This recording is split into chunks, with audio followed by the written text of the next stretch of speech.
Welcome, everyone, to our cocktail evening panel. What an exciting time here in Davos. And we're going to be focusing on digital transformation, its impact on companies, its on societies, on governments. And we have quite an esteemed panel for you this evening. My name's Jim Harris, and I'm an international best-selling author. I focus on disruptive innovation. We're going to go down, and everybody's going to introduce themselves for a minute, and then we'll each have a 2-minute opening statement, and then we'll get into a discussion and dialogue. So, Jim Evharisto, and my name is Satya Brata. I head the Center of Excellence on Human-Centered Global Economy at the Digital Economist. And what we are committed to is we are a think and do tank and an advisory focused on sustainability at the confluence of the climate crisis, conflict, and corruption. So, in essence, we are the Don Quixote of the modern age because we are essentially trying to combat all of the existential crises facing the world at the same time. So, yes, it's an impossible task, but we are here to build alliances, to build community. Et parmi les francophones, avec nous, we all speak French, and we all believe that's a higher standard of civilization. I'm sorry for the English, but here we are. Et voilà.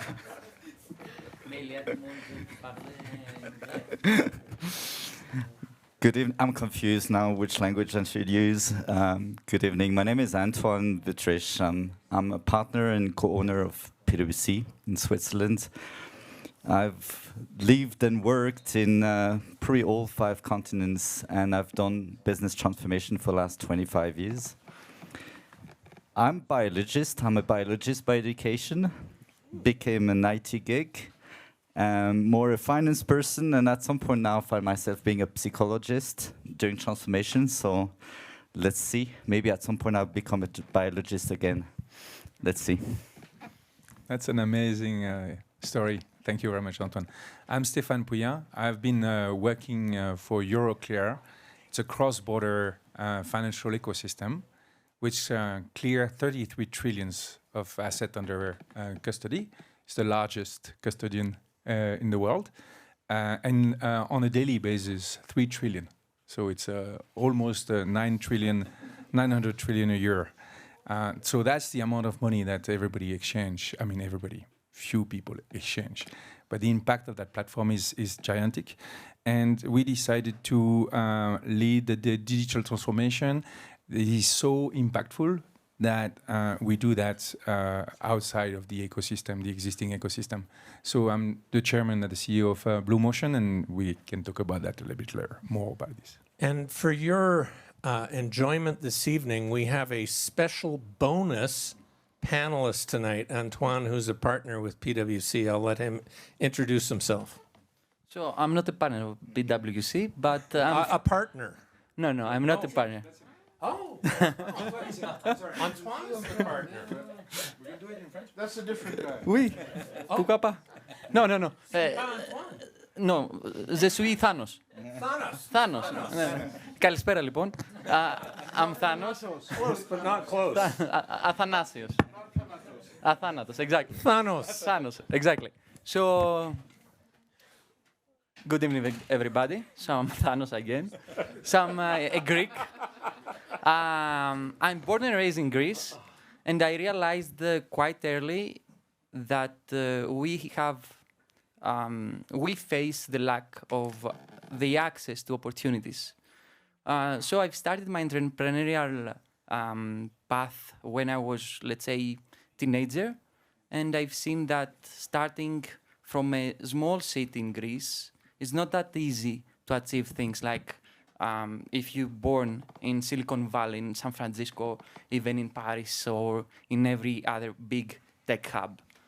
So what we are doing now in Founderhood, we would like to accelerate the human race through providing access to opportunities to startup founders. Thanos, thank you, formerly known as Antoine. So we're just going to go through some just 2-minute opening remarks to kind of frame the discussion tonight. And I want to start with some things that I find just mind-blowing about digital transformation. We, I argue, experienced 10 years of transformation in the last 2.5. So in the first 90 days of the pandemic, e-commerce in North America, where I'm from, experienced 10 years of growth. 10 years of growth in 90 days. So e-commerce, the genie is out of the bottle and will never go back. Uber is worth more than every taxi cab company in North America added together. And so while the taxi industry owns billions of dollars of assets in the form of cars and limousines, Uber doesn't own a single vehicle, which shows me that mobile first and digital transformation have a huge increase on valuation.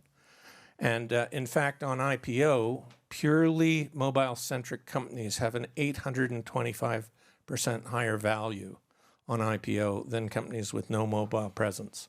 So mobile first, AI first, we're seeing with ChatGPT the incredible rise, 1 million users in 5 days. It took Spotify 150 days. So we see the market really embracing digital transformation, and yet so many governments, so many organizations are stuck in the ways of the past. And so that's one of the square or circles we need to square, or I don't know. I should be speaking French. I'm not doing a good job in English. Allez-y. OK, alors, Thanos, on va commencer avec vous. Oui, bien sûr. So what do you think as an opening framing statement? So we have seen that the huge, let's say, transformation during the pandemic. So we realized that a startup could start from everywhere. So I'm talking from I think that transformation, digital transformation, is innovation. How we invest in innovation, how we get to innovation. So startups are born in order to innovate, are born to change the world. So we have seen more startups starting from all over the world, and this is something that has changed. So we can see startups from Greece that can make it and can be unicorns. And why not to see companies like yours, I mean investment firms like yours, to invest in Greek startups. So I believe that the opportunity is here for everybody and could start to invest or to start its own startup. And it could lead to this digital transformation. As you said quite well on your opening remarks, we talked about, we have seen open, who knows Open Chat GPT? Please raise your hands. Everybody knows. So almost everybody knows, and these guys launched it before 2 weeks, 3 weeks, something like that. So we can understand what is digital transformation, how the world could change with some apps like this. AI, blockchain, and other buzzwords are not buzzwords, are a reality. So we have to invest and to be the one that can make it and can really change the world using that technologies. Thank you, Thanos.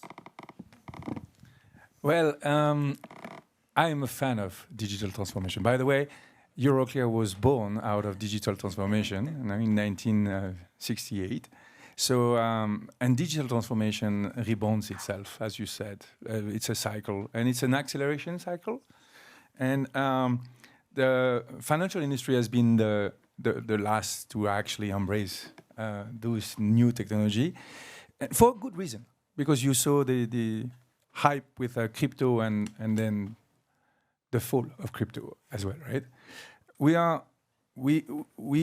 have to understand that the speed at which digital transformations is bringing new business model capacities and the like is also opening significant cybersecurity issues and resilience issues. Blockchain is a wonderful solution, but not yet mature to process 3 trillion of transactions a day, as basic as that. So because these backbones are holding citizen money, pension funds, insurance companies, you cannot joke with that. I mean, this is serious. So you want to embark into digital transformation, but you have to have very clear, eyes open. And that's the challenge of what we are living right now. But it is coming. It is never going to disappear. No. We said 8 years ago, I remember, that iPhone will never, ever enter the banking industry. And I don't know any CEO around that doesn't have a banking CEO, sorry, that doesn't have an iPhone in his hand. It's true. I was just missing one point, is a bit people. I'm a biologist, and everything changes, is transforming. Nature is transforming. If you don't do this, you die. If you do it too quickly, you die. If you do it too slowly, you die. So transformation has been there. It's not new. The challenge there is the adoption, and the pace of the adoption is key. It's interesting, with PwC, I've done a lot of projects, and there's also always the same 6, 7 pitfalls. So I'll let you check. There's a survey. You can fill the survey, but it's not rocket science. Is your company actually at the right time for the transformation, for the right purpose? And at some point, we have to admit, no. I have that story. It's a retail company. They're transforming. They're renting apartments. This is their business. They want to digitalize, and they say, well, where we're losing money is when my lender needs a plumber, so they call me. It sits on the desk for 2 days until my secretary calls the plumber. The plumber is not available, and you're losing 2 weeks, and it's not good service. It's a lot of money wasted. So I want to create a platform. But the 85 years old lady, being a lender, has no clue how to use this. The plumber has no clue to use it. So back to adoption. It's not just your company, it's the whole ecosystem. Whatever comes after your company, your customers and your suppliers. And this is not an easy one. Well, thank you very much, dear companions. And I realize that one of the gaps that we have on our panel is that we are all of one gender, more or less perceived. But what I want to represent is the divine feminine, and I will channel that as a feminist myself. I just want to say that where we work from is a very philosophical position at the Digital Economist, because we work at the confluence of the 3 existential crises facing the planet, which are corruption, the climate crisis, and conflict. We try to find actionable paths forward, and I'm particularly honored to be part of Greek House tonight, because Greece, as the cradle of philosophy, as the cradle of belonging, has given us the simple answer to how we navigate our way through the triple crisis. We must change who we are, and we must change the way we behave.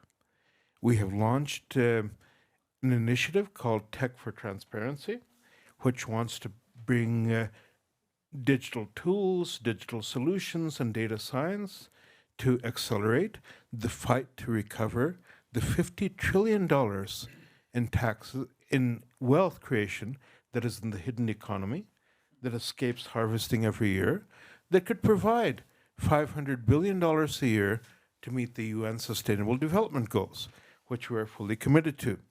And I just want to say that the solution was actually pointed out by a wonderful Greek poet of the last century, Yorgos Seferis, and he said, «Και ψυχή η μέλη νιωσέστη αυτήν, η ψυχήν αυτή βλέπετε, τον ξένο και τον εχθρό, τον idame στον καθρέφτη». And in my very rough translation it becomes, and if the soul is to know itself, it must look into your soul, the stranger and the enemy. We see him in our mirror. So change ourselves, change the world, bring digital science to it, bring data science to it, and we will be better. Jim. Thanks, Satya. That was well quoted in Greek House Davos. I might turn to Thanos for the translation, but something that Antoine said caught me, and we have all the technology we need in the world to solve all our problems. For instance, the biggest source of new energy, this is a trick question, is energy efficiency. because it's cheaper not to use a kilowatt hour of electricity than it is to produce it. And yet we're not aggressively pursuing it. So we have all the technology we need to solve all our problems. The challenge is changing ourselves and people. And in that light, in North America, 47 million people quit their jobs. It's called the Great Resignation, because the pandemic was really the great reset. It was the great rethink. People had 2.5 years to think, what is the meaning of life? What is my life about? What do I want from my life? I want to spend more time tucking my children in at night, and I don't want to work these 60 or 80 hours. And 90% of people in North America want freedom and flexibility and autonomy.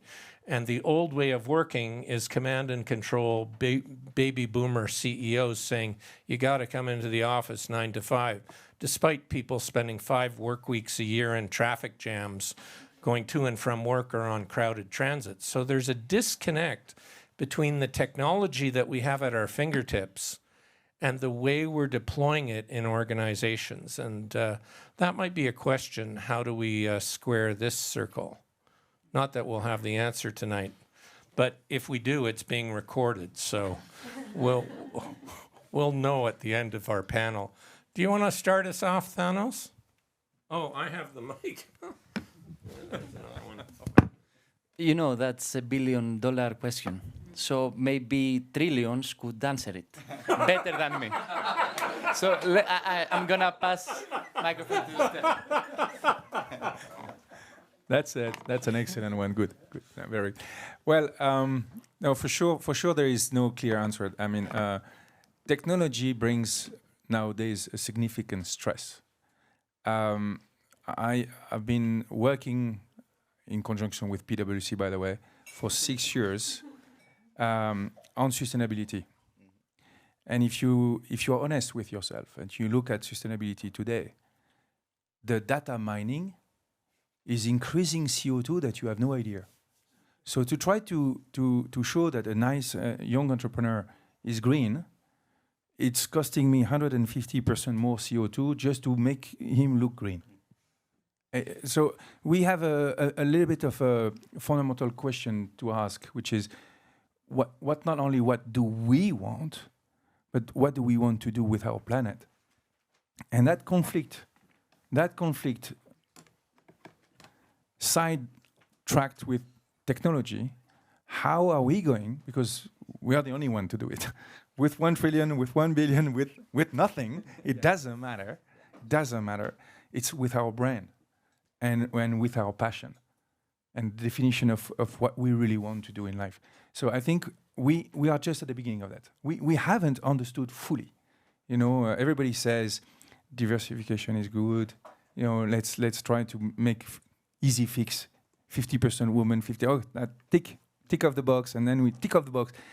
But the true fundamentals are not addressed, and we are going to see that in the next 10 to 20 years. I'm convinced, and there will be default. A lot of people will go bust. I don't want to call it greenwashing, because it's not just greenwashing, it's much more fundamental than that. This is back to what you were saying, and what you're saying, Stephan, is a purpose. If you want to transform, you have to clearly articulate the purpose. Why are you doing this? And I could say 80% of my clients, when I do ask the questions, why are you transforming, say, hey, we need to reduce costs. This is not a carrot. This is not a carrot. For who? You need to transform with your full population of employees, customers, the whole ecosystem, so reducing your own cost is not an option. But then you have to unpack all these people. Back to your 3 million questions, how much was it? People have beliefs. So they don't trust the system. They say, hey, will be okay. We're just changing everything. That will be okay. Trust us. No. And they have beliefs. It will be difficult. And we come with more numbers. And no, it doesn't work. We cannot fight beliefs with numbers. We have to show them so they can speak to others, other companies that have gone through that. Yes, but they are different. It's not us. So they have to go baby step, gain trust, and feel part of the journey. And when they feel something is not going right, they have the right say of saying it. Psychological safety. So they have a voice, and then this is the biggest driver ever. This is make a big change.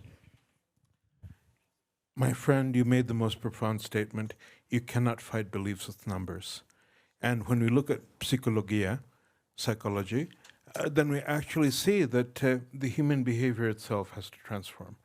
Because no matter what we try, no matter how much we preach to one another who believe the same things, the question comes down to who can change the attitudes of those with power, who can make himself heard, and who can actually bring an element of justice, societal justice and economic justice, to the planetary quest that we can all be and belong to one another in one biosphere without destroying our natural heritage.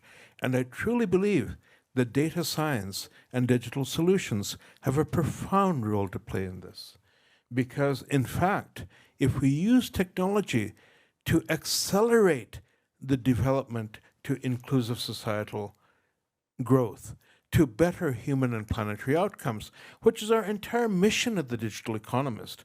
We do not do this for profit. We do this because we truly believe that by marrying data science to activism, we can actually change the world. And I value you as companions.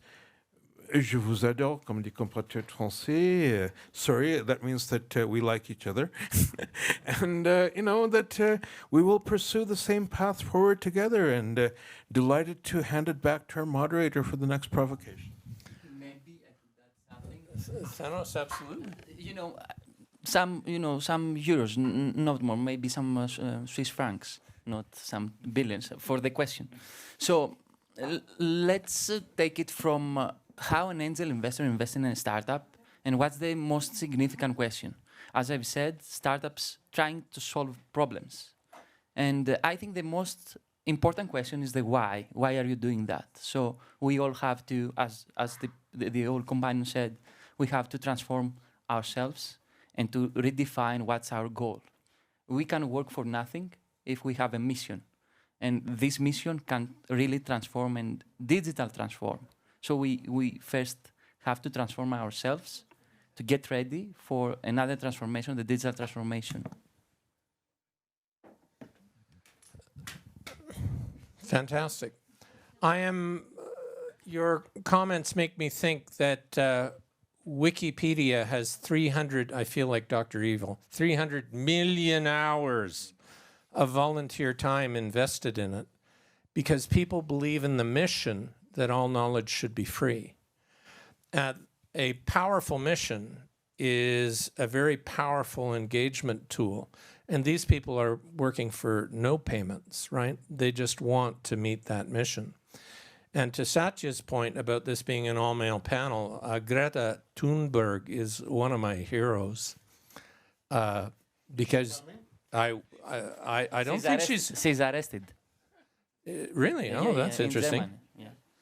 Well, she's speaking out, and she's using digital tools to engage young people around the world.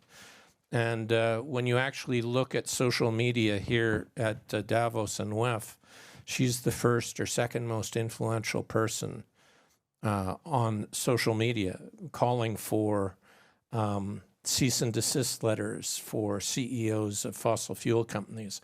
One of the things that is very strange is we can't even extract and burn the fossil fuel we've already identified globally. And yet the industry spends hundreds of millions of dollars exploring for new deposits every year. So there are these big challenges we need, but the system seems bent on justifying its existence, because if you were to stop exploration, it would be an admission that the game was over. So we're going to have to waste hundreds of millions of dollars exploring for new gas and oil deposits when we can't even extract the ones we know exist and are already mining. So not to get too spiritual on us here at the panel, but what is coming through for me is we have to really look be the change that we want to see, which is what Gandhi said, of course. Bravo, bravo. No question, it's a provocation. No, Oh, do you have a question? Whoa, you have a question. I do have a question. I have several questions. So we'll just start with My one. life is filled with questions. Questions. My question actually is about, because especially in digitization, there's two things that get left out quite often. I'm very pleased to hear about the psychological aspect. That's something I care very deeply about. The accessibility to digitization. We're talking about digitization globally, right? But who has access? And the second part of it is so much of the focus is on the global north. So where is the global south? And where is the addressing the accessibility? Because we cannot have equity. We cannot have global, right? We can't use the word global unless we're actually inclusive enough to use global. So my question, it's a statement, but it's also a question. Where is both accessibility in this quest, and where is the global south in this quest? Great questions. Who would like to start us off? Let me start with my example. So it wasn't easy for me to start from Tripoli, from a small hometown in Greece. But right now you have the tools. I mean, you can identify, you can find network that it's everywhere. I mean, it's online. You can look on LinkedIn. Before, it wasn't easy for me to find persons that could help me on what I was looking for. So we see that digital tools and digital platforms can make it and can give access. For sure, there is a gap, and some billions of people, they don't have access to that information. But I think that we have started to giving access to that information. And what have changed through the last years that we've seen that before pandemic, unicorns, so companies that their value was over 1 billion, the majority of them, 90% of them, were in the US, so mostly in Silicon Valley. Right now, the last few years, we have seen that the development of startups without evaluation are all over the world. So we can see the change. It takes time in order to move to the next steps, but I think we are on track, and yeah. it's a beautiful example. I will start with a profound negative statement and a very positive one. I am convinced that we are going to exploit every single drop of gas and oil before we move to something else. All right. So that's the negative side. The positive side is that I am actually a very strong believer that this technology has reached a point where equality and access has never been as large as it has. Exactly as you mentioned. We are working right now. I'm working in different projects. We're working right now with specific teachers, professors who have developed pedagogy, very unique pedagogy. That pedagogy is a paper-based pedagogy. It's extremely difficult to bring this pedagogy around the world. But this pedagogy has been built on cognitive science and neuroscience. And it tries to understand the brain of every single human, namely the kids, but also the adults. So it addressed the whole sociological aspect of it. The pedagogy programs that has been developed is enhanced by AI, and it finishes in metaverse, okay? That's the whole journey. And this is going to be brought to the world. And it's going to be expanded in Africa, expanded in India. Everyone around the world almost has a phone in his pocket today. So access can be managed. Of course, some will be more privileged than others, but today they don't have any access, zero. And the ability to understand every single kid and to help them develop in a happy way, open-minded way, will develop their learning way faster than the ex cathedra system that we all have received, at least I have received, except that I was in Switzerland, so my time in Switzerland was wonderful. I was at the Polytechnic School of Lausanne, and luckily I was not forced to go to school every day, and it was fantastic. The lake was very warm. Well, I'll try to address your question at 3 different levels. To me, it's skills, sharing, upskilling. So this is the best way to fight again scares and different things. Just to give you 3 examples, PwC, we made the decision to upskill every single employee, from the first-year employee to the very senior partners, building robots and other tools. Days. Everyone spent days, and it was serious. I was being checked as well as a partner. I was checked. Have you done your homework? Yes, no. Just gives us a real feeling that we really understand it, and we can think of how to use it for us internally, for our clients. And this is completely changing the game, because then you speak the same language. You start reinventing the wheel in times 10 in terms of speed. The second level, Switzerland. They developed the Swiss digital initiatives. So basically, it's task force with funding to train the digital upskilling for everyone in Switzerland, starting from a 3-year-old up to no limits. Interesting the way they do it, because at some point people thought, hey, our kids at school are still learning the same things the same way in a different world. So how to, and third level is how to share it. You spoke about North and South. So it's interesting, if you look at Geneva, they're sharing innovation. So they are listing all the innovation and sharing as much as possible across the globe. So people don't reinvent the wheel, they can tap into it, reuse it for free. It's public, it's research, academic research, but sometimes so difficult to find it. And they're trying to coach people, develop it, to build the whole ecosystem. Before I was saying it's difficult to transform a company because you have to look after your customers, what's come after, and what comes before. And I think globally, it's exactly the same situation. You cannot just develop a country if your neighbors are not developing. This is why it's important to share. Thank you, dear colleagues, because these are very profound answers to a profound question, if I may say, Marisa. And essentially, what we're looking at is it's so appropriate we're in Greek House. This is so symbolic, because this is the birthplace of what we come to know as Western civilization and Western democracy.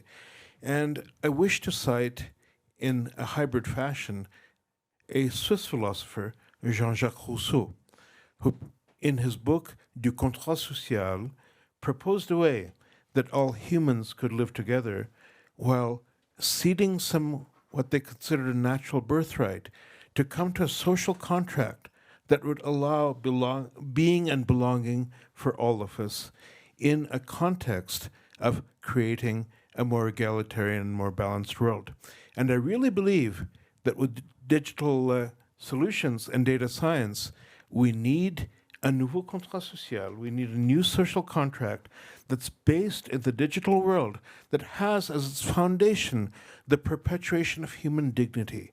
We must move from a model of charity, which itself is a power relationship between the giver and the receiver, to a model of dignity in which we achieve every human being's birthright to enjoy a life with freedom from fear and freedom from want.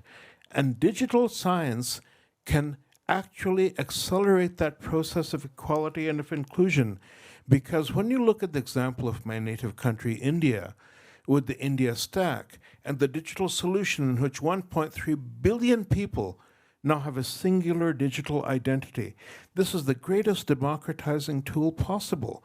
And as we scale it, as we transform the experience of 1/5 of humankind into a more perfect state of being and belonging, I implore all of our viewers who are watching on live stream to join us on this quest to ensure the data science, which is just a tool, is actually used for better human and planetary outcomes. This is what drives my passion. Look, I was a retired guy. I had done my life, I had spent my career, and then these young people at the Digital Economist said, please come back. You have a second innings to play. You can wake up and work with us. And I'm delighted to be with you. And I must say, I'm so delighted to be with fraternal souls and to find kinship. We come from different backgrounds. We come from different experiences, but we all believe in the future of humanity.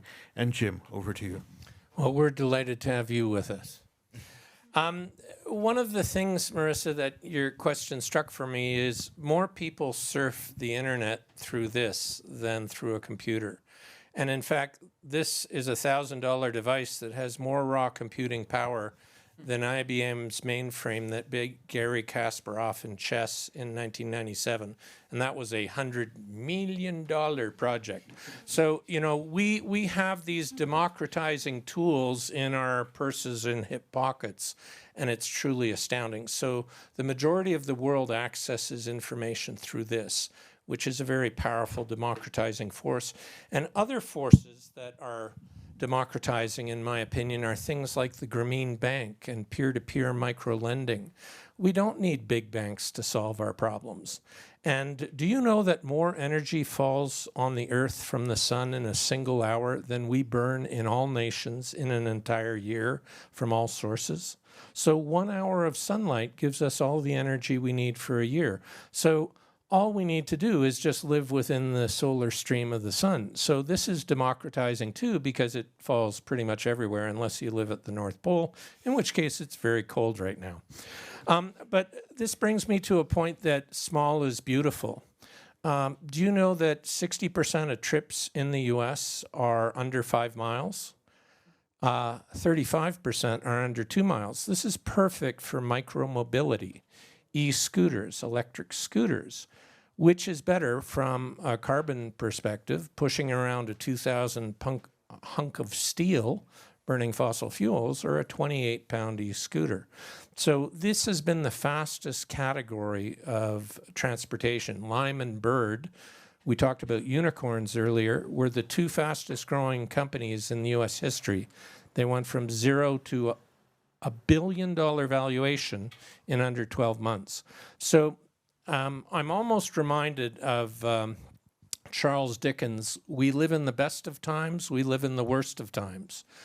The promise has never been greater, but the peril, by the same token, has never been greater. And so maybe I'd like to ask you, in this very difficult time that is at the same time very exciting, how do you maintain hope and joy and a joie de vivre? Well, you know, I mean, I think we have to look forward with optimism. Let's face it, my generation, I'm in my 60s, has screwed up the planet. We've almost destroyed the future for our young people. And the very fact that our young people still talk to us is in itself a miracle. But that said, we share the journey that with human ingenuity, with open hearts, with open minds, with collaboration, by convening community, by building common purpose on common ground, we can find a way forward. Look, technology is just a tool. Digital science and digital assets and digital solutions are just tools. They can be used for evil or they can be used for good. The answer lies in the human heart. And really, whether we call ourselves thought leaders, consultants, financiers, or whatever field we go in, we have to act for the common good and for the wealth that we share. Because if we do not advance a society that includes everyone, a future that leaves no one behind, unless we aspire for a world in which human beings of all genders and all origins can live together with dignity, in equality, enjoying freedom from fear, enjoying freedom from want, in harmony with one another and with the natural world, we are doomed. All our young people want to go that way. We, the old, with the assets, with the power, we have to cede power, we have to share power, and we have to bring, in a spirit of absolute humility, whatever experience and wisdom we retain in our old age to the aspirations of the future generations. With that, I thank you.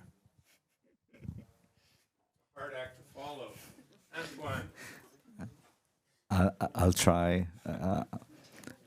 I'm still very positive. As I said, we have no option. Change is part of our lives, and if we don't change at some point, we disappear. Fine. What makes me wake up every day is when you start transforming things with people, my clients, and you have like sparks in the eyes and say, yeah, this is great.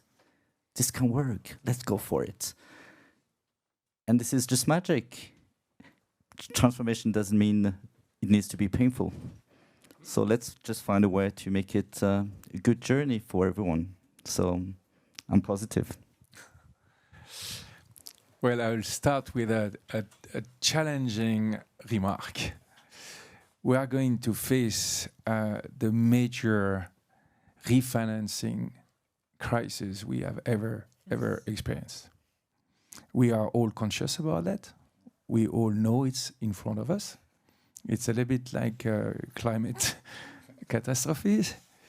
And why I am extremely positive despite this statement, it's because I believe strongly in human brain and in the intelligence of our species.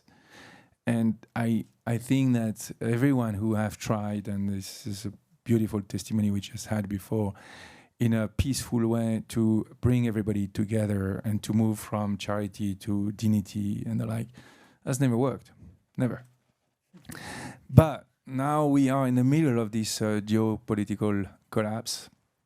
The definition of globalization as we have defined it has exploded, and we will redefine globalization. It's not true that we will not get closer to each other. We will get closer, but in a different way of sharing values and creativities and the like. And it's because more people will be able to have access to education, be part of the ecosystem, and share values. So I'm positive, but I just wanted to let you know that there will be a little bit of a bump. Okay, so I think that humankind is here to survive, and the way to survive is digital. So we are here to get on that flow, to surf for that wave, and to really survive. It's gonna take long to be winners on that, but I think I'm very positive because I have seen, and where I got the energy and the passion to do things is the human capital. I mean, my team and the rest of the people that the network that also wants to make the change, like the Greek delegation that we have here, or people that are running things, like all of you. We are the people. We rule our future, and I'm quite positive about the next generations and the people that make the change. And we are here to share networks, to change the way that we think, the way that we share, the way that we interact each other, and the way that we build our future, our sustainable future. So I'm quite positive, and I believe that digital transformation and all the tools that we have in our hands will be quite valuable. And if we manage to redefine ourselves, and we understand the why, and psychologia, as we said, and too many philosophers, if we study more our philosophers and we get better education and the access to the network, I think that we can really, for sure, as you said, we can dig for oil, all the oil reserves. But at the end of the day, I think that we can manage to create a sustainable society and a sustainable world. Μια κοινωνία, I think that will be living on euphoria and in the digital living, because I believe that right now we are living on the digital transformation, the fourth industrial revolution. But what's next? And I think that we have to think about digital living and how this gonna be possible and how gonna be entered on that revolution. Because right now we are discussing about digital transformation, but people are building digital living, digital assets, digital world, metaverse, Web3, Web4, all these technologies. So we have to take care about what's next, but living on the now. I mean, Torah, now. So that's from my side. Thank you, Thanos. Can I ask something? Yes, please, but only with a microphone so that people at home can hear your question. Hi. Introduce yourself too. Hi, my name is Eva. I'm Greek. Come, Eva, so the camera can see. Hi there, my name is Eva. So, with all respect, right? I came into the room, I saw 4 guys in a suit, and I said, okay, right, we're gonna hear again the same things we hear all the time.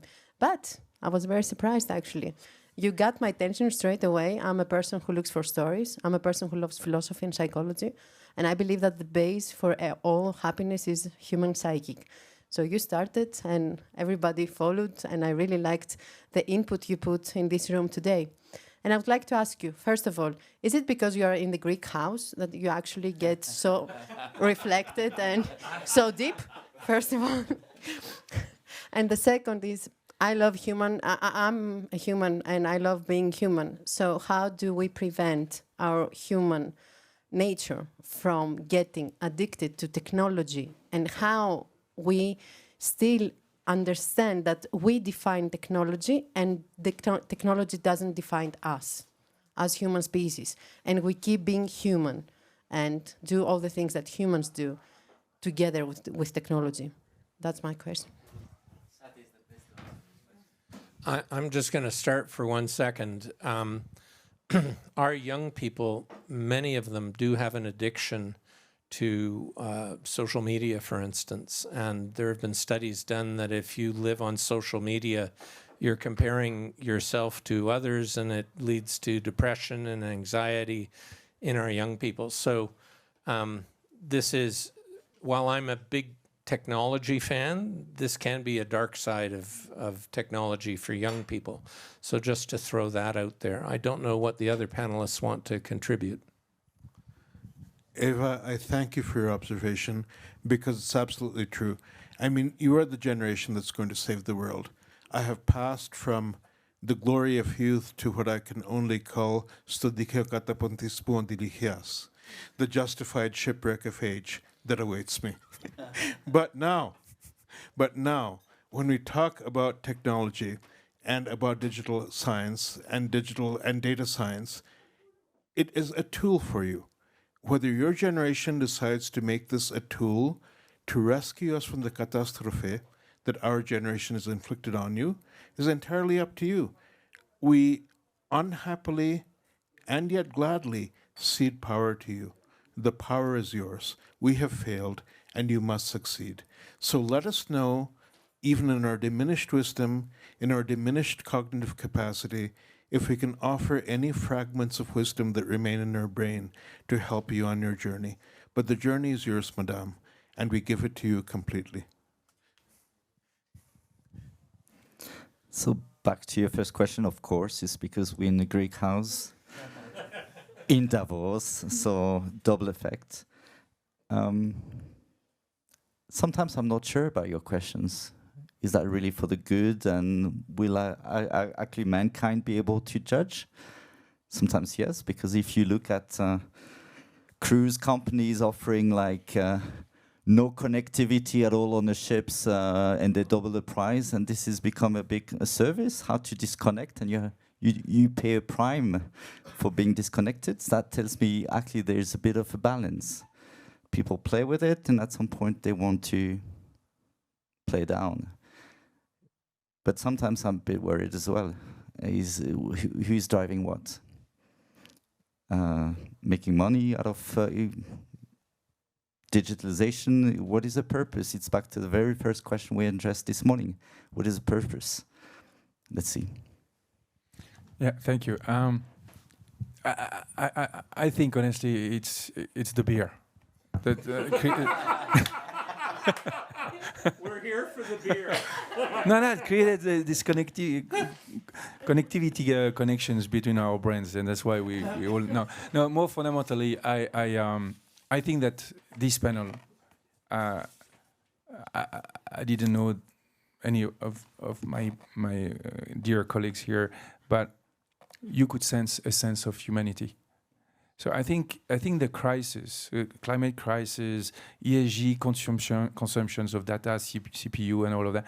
I think there is a little bit of a conscious that, are we doing the right thing? Are we leaders? Are we doing the right thing? And I had the chance to observe this magnificent video for about an hour now, and this is the beauty of Earth. I mean, who is the idiot who wants to destroy that thing?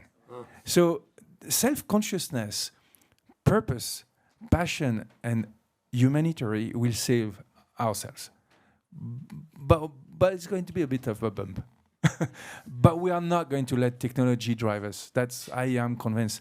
Some fool will, and we will follow them, and it will hit the wall, and few of us will go with it, but not the species. The species will resist and restart in a smart way.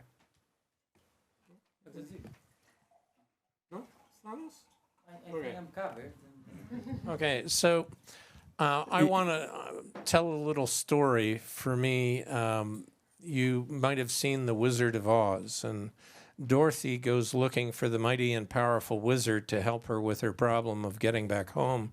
And she's got the Tin Man who's got no heart, the Straw Man who's got no brain, and the Lion who has no courage. And they seek out this mighty and powerful wizard. And he's got a booming voice, and he breathes fire, and it's very, very scary. But only Toto knows the real story, her little dog. And he pulls back a curtain, and there's a man working levers to make himself look bigger than life.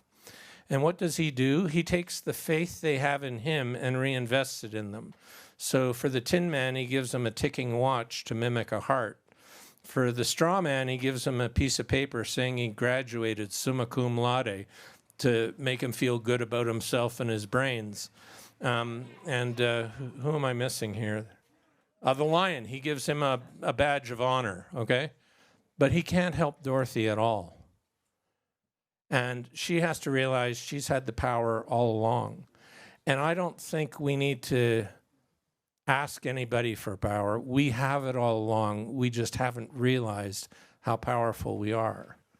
And so. Thank you for having us. Thank you very much. It was a pleasure. And thank you to Greek House for hosting us, because this profound discussion can only...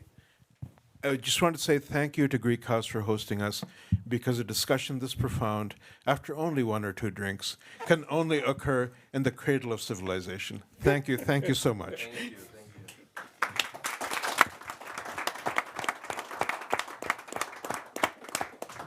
So we will take the second part of what our panel was called a cocktail discussion and move to the informal cocktail and beer discussion. So thank you all for joining us, and thank you at home for joining us, and thank you, if you'll help me in thanking our wonderful panel again.